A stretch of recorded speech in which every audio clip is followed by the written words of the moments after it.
128편 1절로 6절 말씀까지 우리 함께 읽겠습니다. 시편 128편 1절로 6절 같이 함께 읽겠습니다. 여호와를 경외하며 그의 길을 걷는 자마다 복이 있도다. 내가 내 손이 수고한 대로 먹을 것이라.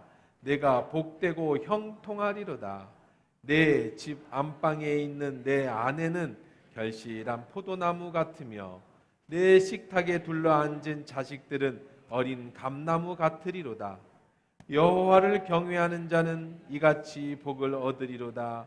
여호와께서 시온에서 내게 복을 주실지어다. 너는 평생에 예루살렘의 번영을 보고 내 자식의 자식을 볼지어다. 이스라엘에게 평강이 있을지로다. 아멘. 하나님 말씀입니다. 좋으신 하나님 감사합니다. 이 시간에 온 가족이 어린아이부터 노인까지 함께 예배를 드립니다. 모두가 알아들을 수 있도록 우리 귀를 열어주시고 말씀대로 우리 가정이 하나님 원하시는 복된 가정이 될 수 있도록 인도하옵소서. 예수님의 이름으로 기도합니다. 아멘. 바이올렌 왈덴이라는 분이 쓴 아직은 미완성이라고 하는 책에 이런 얘기가 나옵니다. 한 폭의 아름다운 그림을 그리고 싶은 화가가 평생에 가장 아름다운 그림의 주제를 찾아 여행을 떠납니다. 목사님을 만납니다. 목사님, 이 세상에서 가장 아름다운 게 무엇입니까? 라고 물으니까 목사님이 믿음이지요. 그래요. 믿음은 하나님께 예배드릴 수 있는 어느 제단에서 느낄 수 있고 믿음이 없는 세상은 살아갈 수가 없답니다. 아, 믿음이구나. 화가는 이제 막 결혼한 새 신부에게 똑같은 질문을 합니다. 이 세상에서 가장 아름다운 게 뭔가요? 새 신부가 이렇게 말합니다. 사랑이지요. 사랑은 가난해도 부유하게 만들어주고 눈물도 달콤하게 만들어줍니다. 사랑이 없는 아름다움은 있을 수 없습니다. 아, 사랑이구나. 한 지친 병사에게 똑같은 질문을 던졌습니다. 그 병사는 이렇게 대답합니다. 가장 아름다운 것은 평화입니다. 전쟁이 가장 추하지요. 평화를 지키는 것, 그래야 그 속에서 아름다움이 있는 겁니다. 라고 대답합니다. 이 화가는 어떻게 하면 믿음도 사랑도 그리고 평화도 들어간 그림을 그릴 수 있을까? 머리에 고민을 많이 했습니다. 그러다가 이런 작품을 구상하다가 이제 집으로 돌아옵니다. 그런 중에 저녁 늦게 고민하며 화가가 집에 들어올 때 자녀가 아빠 하고 달려들어서 아빠 품에 안깁니다. 사랑의 눈으로 자신을 바라보는 아내가 있습니다. 그때 화가의 머릿속에 스치는 것이 있었습니다. 자녀가 아빠를 향한 믿음이 있었고 아내가 자신을 보는 사랑이 있었고 이 가족에는 비록 가난하지만 평화가 있었다. 그래서 이 세상에 가장 아름다운 것을 그렸는데 그게 바로 가정이라는 그림을 그렸다는 거예요. 하나님은요, 남자와 여자를 창조하시고 그 다음에 만들어주신 게 바로 이 가정이라는 겁니다. 가정은 하나님이 만들어주신 가장 숭고하고 고귀한 하나님의 창조물임과 동시에 혼자서는 살 수 없는 인간에게 주신 하나님의 최고의 선물이에요. 가정이 잘 되기 위해서 직장에 나가는 거 아니겠습니까? 열심히 돈 버는 이유가 사랑하는 가족을 잘 부양하고 싶은 마음 아니겠어요? 우리의 몸도 마음도 건강하게 잘 자라야 되듯 우리의 가정 역시 잘 아름답게 세워져서 주님 오시는 날까지 행복하게 지켜내는 것, 이것이 우리들의 가장 큰 소망인 겁니다. 가정은요, 천국에서는 느낄 수 없는 것이에요. 하나님 나라에 가면 가족의 개념이 사라집니다. 이제는 하나님 예수님을 모시는 온 인류의 한 가정을 이루는 곳이에요. 오직 이 땅에서만 누릴 수 있는 축복이 바로 가정의 축복이니까 만약에 이 땅에서 하나님이 주시는 가정의 축복을 누리지 못한다면 여러분은 많은 것을 잃어버리는 거죠. 그런데 문제는 이런 좋은 축복의 가정 어떻게 이룰 수 있는가? 그리고 어떤 가정이 좋은 가정이 축복의 가정인가? 이게 중요한 겁니다. 오늘 본문에 보니까 어떤 가정이라고 말씀하고 있습니까? 여호와를 경외하며 그 길을 걷는 가정, 그 사람은 어떤 복이 있느냐? 내가 내 손에 수고한 대로 먹을 것이라, 내가 복될 것이다, 형통할 것이다.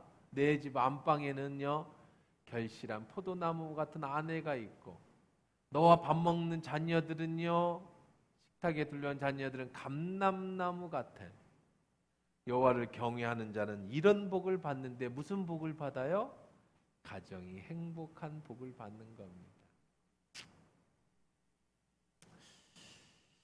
하버드 대학의 데니엘 레빈슨이라는 교육학자가 미국에 사는 여러 직업의 사람들, 노동자로부터 화가, 교수, 모든 100종류의 각양각색의 직업을 가진 남자를 연구했습니다. 그래서 남자가 겪는 인생의 사계절이라는 책을 집필합니다. 그런데 특이한 거는요, 이 100명의 남자들을 조사해 봤더니, 그 가정들을 조사해 보니까 모든 가정이 다 위기를 겪더라는 거예요. 다 어려운 가정에 위기가 있더라는 거죠. 특히 가정의 여러 가지 문제, 공통적인 문제, 많이 배웠든 적게 배웠든 부자든 가난하든 보편적인 100가정의 남자들을 연구하고 조사했는데 공통적인 문제들이 다 나 있다는 거예요. 여러분, 우리는 가끔 보면, 오늘 이런 설교를 들으면, 나는 실패했어, 우리 가정은 별로 행복하지가 않아, 우리는 어려워, 그렇게 느끼시는 분이 계실지 모르겠는데요, 어떤 부러움을 느끼거나 부담감을 느끼시는 분이 계실지 모르겠는데, 이 레빈슨이라는 사람의 연구에 의하면 문제가 없는 가정은 한 가정도 없더라는 거예요. 그러니까 다른 집 보면 저 집은 행복해 보이고 우리 집은 안 행복할 것 같은데 그렇지 않아요. 모든 집이 다 문제가 있더라는 걸 결론을 내렸습니다. 여러분, 영상 하나만 보십시다. 왜 문제가 생기는가? 왜 문제 없는 가정은 없는가? 여러분, 한번 영상을 한번 보시면 왜 우리들 속에 문제가 있는지에 대한 얘기가 나와요. 그는 격분하는 일이 잦다. 평소엔 친절하고 상냥하지만 화가 나면 분노의 수준을 넘어서 격분한다. 그녀는 스킨십을 좋아하지 않는다. 동성 친구가 팔짱을 끼거나 어깨동무를 하는 것도, 이성 친구와의 스킨십도 부담스러워한다. 스스로 별다른 문제 없이 자랐다고 말하는 이들에겐 무슨 일이 있었을까? 우리 삶에 가장 큰 영향을 미치는 사건은 태어난 이후 불과 몇 년 안에 일어난다. 성인이 된 우리에게 그 기억은 사라졌기 때문에 그 시기가 우리의 삶을 좌우한다는 것을 알지 못한다.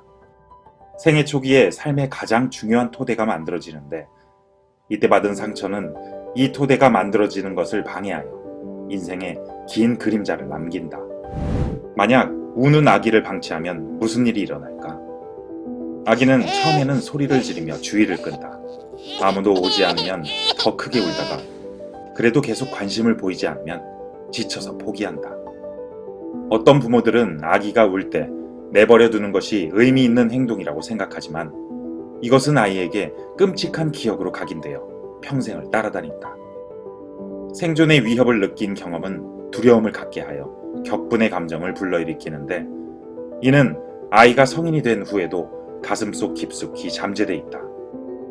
무력감과 분노, 특히 격분하는 감정이 강하다면 어린 시절 이런 트라우마를 겪은 사람일 확률이 높다. 어릴 때 부모에게 스킨십을 거부당하면 어떨까? 만 3세에서 6세 시기의 아이는 부모에게 자신이 감정적 존재이자 성적인 존재라는 것을 피력한다. 이 시기를 긍정적으로 보낸 아이는 나중에 사랑과 성에 대해서도 긍정적으로 받아들인다. 이들에게 성은 친밀함과 사랑의 표현이다. 그런데 어떤 부모는 아이가 어느 정도 크면 성적으로 지나치게 가까워지는 것에 불편함을 느껴 스킨십을 거부한다. 아이는 이것을 관계의 단절로 인식하고 상처받으며 자신의 성은 나쁘고 환영받지 못한다고 인식하게 된다. 스킨십을 거절당한 아이들, 무관심과 거부가 일상이었던 아이들은 스킨십에 익숙하지 않고 성적 욕구에도 무감각하다. 우리 몸은 고통스러운 경험에서 자신이 어떻게 살아남았는지를 기억하기 위해서 그것을 반복하는 습성을 갖고 있다. 바로 재연출 현상이다. 그가 종종 격분하는 이유도, 그녀가 스킨십에 거부감을 갖는 이유도 몸이 기억하는 대로 행동하고 있을 뿐인 것이다. 가만히 있는 것을 못 견디는 사람, 자꾸 어딘가에 부딪히는 사람, 높은 곳을 두려워하는 사람 모두에게는 이들을 조종하는 그림자 기억이 숨어 있다. 몸의 심리학을 주장하는 독일의 심리치료사 다미 샤르프는 몸을 지각하는 것이 심리치유의 출발이라고 말한다. 기억은 왜곡되거나 잊혀지지만 몸은 우리가 보여주고 싶어 하지 않거나 너무 오래돼서 기억하지 못하는 감정까지 드러내기 때문이다. 심리를 치유하는 과정에 몸이 포함되지 않으면 진정한 변화는 있을 수 없다. 몸이 곧 그 사람이다. 32년 동안 트라우마 치료 전문가로 활동한 독일의 심리치료사 다미 샤르프의 당신의 어린 시절이 울고 있다입니다. 그녀는 이성을 강조하는 상담 치료에서 나아가 몸과 관계 위주로 심리치료를 해야 한다고 말합니다. 우리가 기억하지 못하는 어린 시절의 경험들이 생애 초기 몸과 뇌의 구조 형성에 영향을 미쳐서 성인이 된 후의 삶을 좌우하기 때문이죠. 다미 샤르프가 전하는 내 몸이 보내는 메시지를 지각하고 트라우마를 치유하는 방법은 무엇일까요? 이런 심리학자나 교육학자들, 프로이드라든지 이런 옛부터 가지고 있는 전통학자들에 의하면 이런 어렸을 때의 상처들이 나는 잊어버려졌는데 내 몸이 기억하면서 그것을 부딪히게 되는 거예요. 마지막에 트라우마를 치유하는 방법은 무엇일까요? 이렇게 하고 질문을 해보았습니다. 물론 모두가 다 그렇다는 건 아니에요. 대부분 많은 사람들이 어린 시절 여러 가지 환경의 영향으로 잘못된 인격의 형상을 지닌 인격체를 형성해 버렸다는 것이지 꼭 그것이 전부라고 말씀드릴 수는 없습니다. 하지만 성숙하지 못한 인격은 결국 나뿐만 아니라 주변, 그 중에 가장 사랑하는 식구들에게 피해를 줄 수 있다는 사실을 아는 것은 굉장히 중요하죠. 부모에게 어려서부터 학대를 받고 자란 아이들은요, 나는 자녀를 낳으면 잘 키워야지, 나는 절대 엄마 아빠처럼 되지 말아야지. 여러분 어렸을 때 그런 기억 있으십니까? 어릴 때 크면서 난 엄마 아빠처럼 되지 않을 거야, 나는 내가 자식 낳으면 난 절대 이렇게 하지 않을 거야. 근데 자신이 부모가 되면 똑같이 학대하고 있는 자신의 모습에 소름 끼치는 적이 한두 번이 아닌 겁니다. 미워하며 닮는다는 이야기처럼 내가 출생하면서 성장하면서 영향을 끼친 사람들의 그 모습을 나도 모르게 닮고 내 인격 속에 그 사람의 모습을 닮아가져서 내가 그렇게 극도로 싫어하고 미워하던 사람이 되어져 버리는 거예요. 우선 우리가 알아야 될 것은요, 지금 내가 자녀를 대하는 것이 사실은 내 부모가 나에게 대했던, 그리고 나의 삶 속에서 권위를 가졌던 사람들이 나에게 대했던 삶의 흔적일 수 있다는 사실을 여러분이 아셔야 합니다. 사춘기 아이들이 겪는 문제가 있습니다. 사춘기가 되면 우리 부모는 왜 그럴까? 다른 집 부모는 안 그렇던데. 사춘기에 반항이 심한 아이들의 특징이 있습니다. 사춘기 때 반항이 심한 아이들은요, 이제 사춘기가 들어서면서 사물을 객관화하기 시작한다는 거예요. 무슨 얘기냐면 사춘기 전에는, 이성이 있기 전에는 우리 부모가 세상의 제일이었습니다. 우리 집이 가장 행복하다고 생각했습니다. 힘들어도 다른 집들도 다 그럴 거라고 생각했습니다. 그런데 인생이 다 그런 건 줄 알았는데 이제 사춘기 이성이 생기면서 객관화되기 시작하면서 뭘 깨닫느냐? 다른 집은 안 그렇구나라는 걸 깨달아요. 다른 부모는 안 그렇구나라는 걸 깨달아요. 다른 사람은 안 그럴 수도 있다라는 것을 그때 깨닫게 되고 반항심이 생기는 겁니다. 가족들이 함께 살면서 이해하지 못하고 갈등이 깊은 경우가 많습니다. 우리가 알아야 할 것은요, 이 남편은 왜 이렇게 행동할까? 이 아내는 왜 이렇게 행동할까? 우리 부모는 왜 저렇게 행동하고 말을 할까? 내 자식은 왜 이럴까? 이 갈등 속에서 저 속에 트라우마가 있어서 그렇구나. 남편의 행동이 이렇게 하는 것은, 아내가 이렇게 행동하는 이유는, 자녀가 이렇게 행동하는 이유는 그래서 그랬겠구나라는 것을 여러분이 한 번씩은 생각해보고 이해하는 데서부터 여러분의 가정의 행복이 시작되어진다는 거예요. 오늘 5주차 연예배를, 연합예배를, 그리고 가정의 달을 시작하는 시점에서 우리는 옆에 있는 여러분의 자녀들과 함께 좀 불편하더라도 이 문제를 한번 깊이 같이 이야기해보고 생각해볼 필요가 있다고 생각합니다. 자녀들이 옆에 있는 엄마 아빠들을 한번 생각해 보세요. 쳐다보지 마세요. 어색하니까 그냥 생각하세요. 여러분, 이런 생각이 들잖아요. 우리 엄마 왜 이러지? 우리 아빠 왜 이러지? 다른 엄마 아빠들은 안 그러던데 왜 내 마음을 이렇게 헤아려 주지 못하는 걸까? 왜 저렇게 말을 할까? 왜 다른 아빠처럼 자상하지 못하고 다른 엄마처럼 그렇게 사랑하러 내를 해주지 못하는 거지? 마음 먹을 수 있는데 잘 생각해 보자는 거예요. 엄마 아빠가 내 생각과 다를 수 있습니다. 엄마 아빠가 분명히 잘못한 것일 수도 있습니다. 그런데 엄마 아빠가 자식에게 잘못하면서 그렇게 해줄 엄마 아빠는 아무도 없어요. 근데 왜 그렇게 하냐? 엄마 아빠도 부모님한테 그렇게 배워서 그래요. 그게 자신의 삶이 됐고 그것이 자신의 트라우마를 극복되지 못하고 그것이 자기 몸에 배 있어서 그렇게 행동하는 것뿐이에요. 엄마 아빠가 날 사랑하지 않기 때문에 그렇게 말하고 행동하는 게 아니라 엄마 아빠도 엄마 아빠한테 그렇게 배워서 어린 시절에 그렇게 엄마 아빠를 미워하고 엄마 아빠처럼 되지 말아야지 하면서도 이제 나를 키울 때 부모가 자기도 모르게 또 그렇게 하는 거예요. 엄마 아빠가 미워서가 아니에요. 엄마 아빠도 그렇게 배워서 그래요. 분명한 것은 완벽한 가정이 없다라는 전제 속에 시작돼야 된다는 거예요.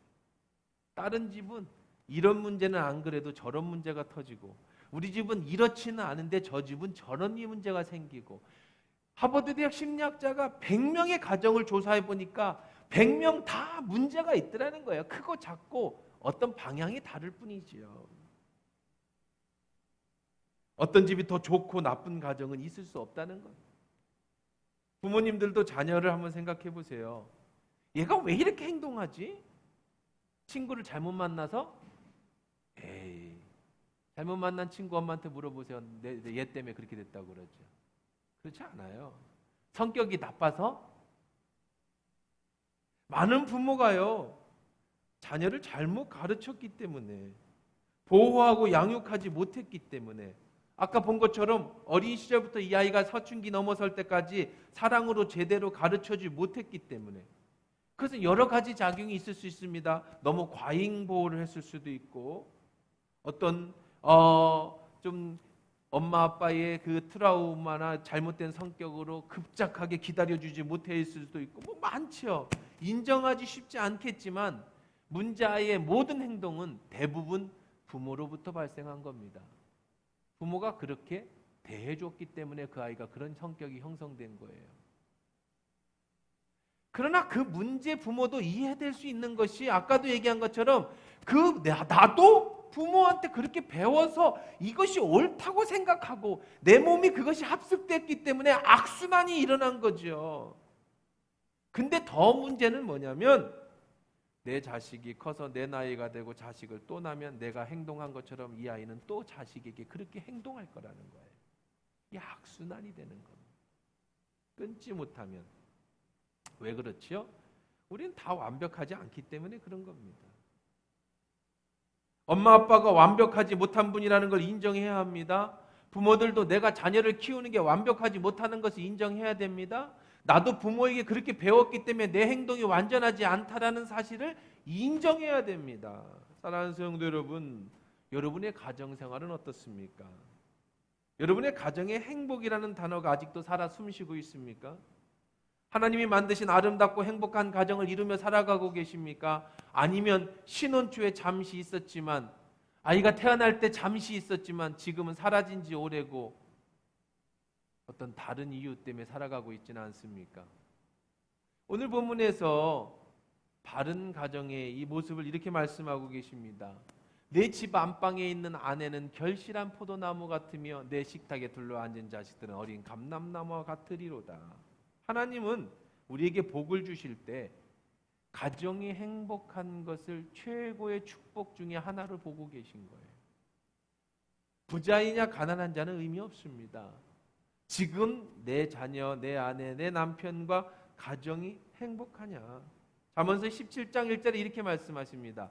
마른 떡 한 조각만 있었고도 화목한 것이 제 육이 집에 가득하고도 다투는 것보다 나으라. 라면을 먹어도 가족이 행복한 게 좋지 스테이크를 먹어도 싸우는 것보다 낫다라고 성경은 이야기하고 있는 거죠. 하나님은 저와 여러분이 요구하는 가정은 하나님이 창조하신 화목하고 행복한 가정이라는 겁니다. 그런데 많은 가족들이 행복하지 못하다는 것, 참 안타까운 사실입니다. 그러면 본론으로 다시 들어가서 어떻게 하면 이 트라우마를 극복하고 어떻게 하면 내적 치유가 일어나서 가정이 행복해질 수 있을까? 세상은 이런 질문을 잘 던지고 이런 문제에 대해서 잘 가르쳐 줍니다. 요즘 텔레비전에서도 그런 프로그램들이 유행입니다. 오은영 박사를 불러다가 CCTV를 집에 다 달고 그 다음에 뭐 이렇게 얘기해주는 뭐 인형 같은 거 하나 갖다 놓고 그렇게 해서 치유될까요? 그럼 돈이 어디 있어요? 오은영 박사를 어떻게 부릅니까? 그럼 이렇게 그대로 살까요? 그럼 문제가 됐죠. 심리 상담 치료받고 정신 치료받고 문제 행동 치료받고 그래 쉽지 않지요. 인생이 바쁜데 그런 돈도 없고 그런 시간도 없고 그런 여유도 없습니다. 행복한 가정을 만드는 방법은요. 먼저는 내 자신을 비추어서 내가 어떤 사람인가를 깊이 생각해보는, 나를 바라보는 데서부터 시작되는 겁니다. 그리고 행복한 가정은 나를 바꾸는 데서 시작이 돼. 자식이 바뀌면 행복해지지 않아요.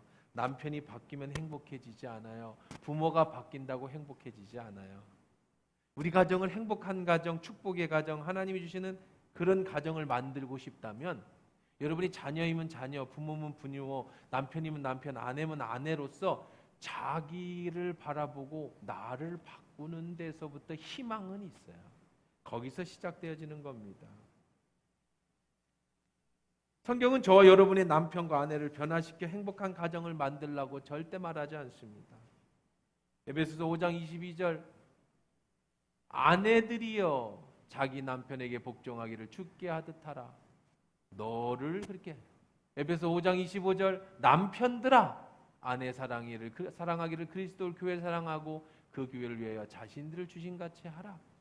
에베소 6장 1절 자녀들아 주 안에서 부모에게 순종하라. 이것이 옳으니라. 에베소 6장 4절 아비들아 너희 자녀를 노엽게 하지 말고 오직 주의 교훈과 훈계를 양육해라. 성경은 네가 바뀌어라 라고 절대 얘기하지 않습니다. 내가 바뀌어라. 네가 순종해라. 네가 사랑해라. 여러분 사랑하는 데 있어서 순종하는 데 있어서는 상대가 잘해주면 내가 순종하는 게 아니에요. 부모는 안 바뀝니다. 자녀는 안 바뀔 겁니다. 안 바뀌기 때문에 희망이 없습니다. 그러면 희망은 어디서 찾아야 되느냐? 나를 바꾸는 데서 희망을 찾아야 되는 거예요. 행복한 가정, 화목한 가정은 하나님의 뜻이고 축복입니다. 그것을 만드는 건 우리들의 책임입니다. 그 비밀은 바로 나를 변화시키는 데서부터 내가 잘못된 자아와 상처낸 마음이 치료될 때에 거기서 가정이 치유된다는 거죠. 초반부에 말씀드린 하버드 대학 교수의 연구에서 그가 주장하는 것은 어린 시절부터 잘못된 형성된 자아가 잘못 형성된 인격을 만드는데 그래서 그 깊은 것부터 어린 시절부터 트라우마를 치료해야 된다고 주장합니다. 치료되지 못한 인격은 그 사람이 죽을 때까지 그 사람을 따라다니며 그림자처럼 그를 괴롭힌다고 말합니다. 상처난 가정, 깨어진 가정, 그것을 치료해야 된다고 말을 하는데 성경은 분명히 우리에게 가르쳐 줍니다. 예수 그리스도의 능력으로 치료받을 수 있다. 만병의 의사인 예수께 나오면 너는 치료받을 수 있다. 내 자신이 치료받으면, 내 인성이 치료받으면 내 가족이 치유된다. 문제의 해결은 예수 앞에 나오는 데 있는 줄 믿습니다. 예수 앞에 나와야 돼요. 우리 가정을 치료하실 수 있는 분, 우리 가정을 회복하실 수 있는 분은 오직 하나님뿐입니다. 가정이 잘 되고 행복해지는 비결은 온 가족이 예수님을 온전히 잘 믿는 것뿐이에요. 여러분의 아들이 서울대학 가면 좋겠지요? 딸이 삼성에 취직하면 좋겠지요? 저도 제 아들이 서울대학 가면 좋겠고 제 딸이 삼성에 취직하면 좋겠습니다만은 뭐 둘 다 안 될 거니까 하는 얘기가 아니에요. 절대. 네, 좋겠다라고. 그보다 더 관심을 가져야 될 것은 우리 아들, 우리 딸이 그리스도 안에서 바른 인격과 성숙된 아름다운 인격으로 아름다운 가정을 만드는 귀한 자녀로 성장하는 것이 더 관심이 있어야 된다는 거예요. 아이들이 고3 된다고 교회 안 보내고, 여러분 그건 참 어리석은 일입니다. 얼마나 좋은 대학을 보내겠다고. 정말로 행복한 가정은 오직 예수 그리스도의 말씀 안에서만 나와요. 그 안에만 변화시킬 수 있어요. 그것만 우리 가정을 다시 회복시키고 화목한 가정으로 만들 수 있다는 겁니다. 자녀가 공부를 잘하고 못하는 것은 자기들의 몫이겠지요. 그러나 부모는 자녀를 키울 때 아이들이 신앙으로 클 수 있도록 책임을 져야 되는 것이 부모의 책임인 거예요. 저는 어려서부터 아이들 학원에는 안 보내도 큐티 말씀을 꼭 하게 했습니다. 예배하는 것을 목숨처럼 가르쳤습니다.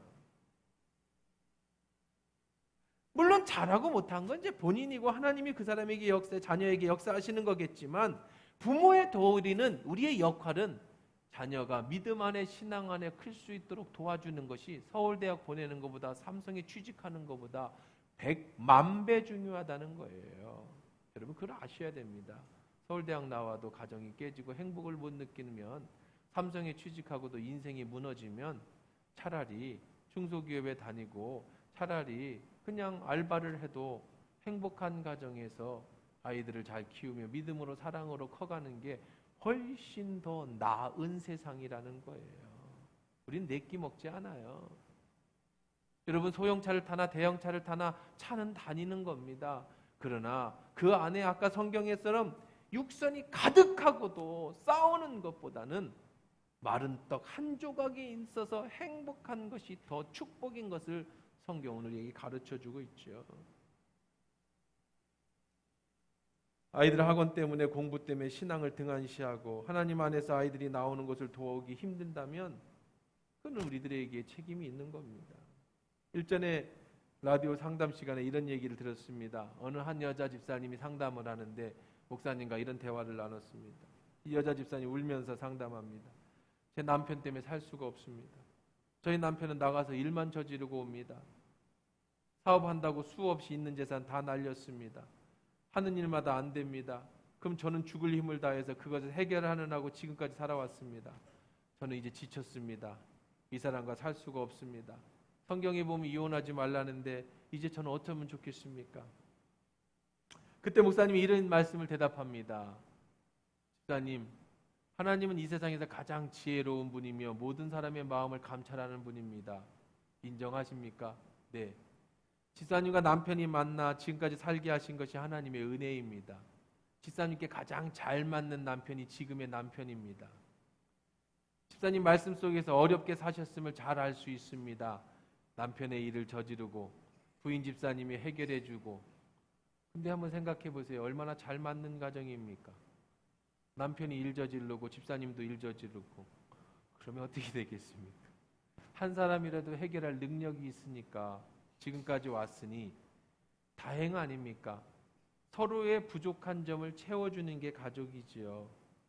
집사님께서 남편분이 가장 잘 어울리고 서로에게 꼭 필요한 사람이니 하나님이 붙여주셨다고 생각하고 기뻐하며 감사하십시오.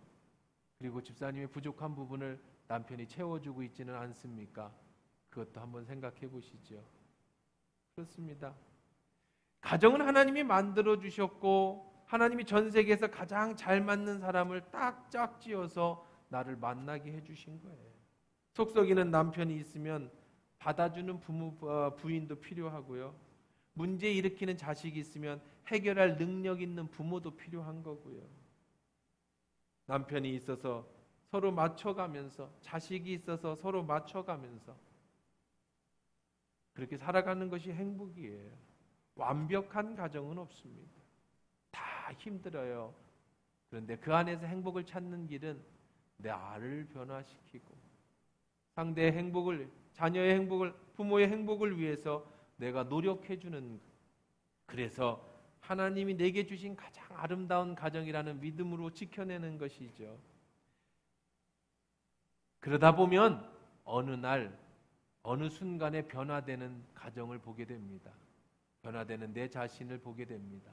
거기에서 희망이 시작되어지는 거예요. 남의 가정 부러워해봐야 아무 소용이 없습니다. 저 남편은 부인에게 잘해주는 것 같아 보이지만 소용없는 얘기입니다. 지금 내 남편이, 지금 내 부인이, 지금 내 자녀가, 지금 내 부모님이 나에게 주신 하나님의 가장 좋은 식구들이라는 사실을 기억하시고요. 불평불만하기보다는 따뜻한 격려와 위로의 말, 그리고 내 자신을 바꿔가며 희망을 볼 때 시간이 지나면 하나님이 원하시고 여러분이 좋아하시는, 기뻐하는 행복한 가정이 만들어질 줄 믿습니다.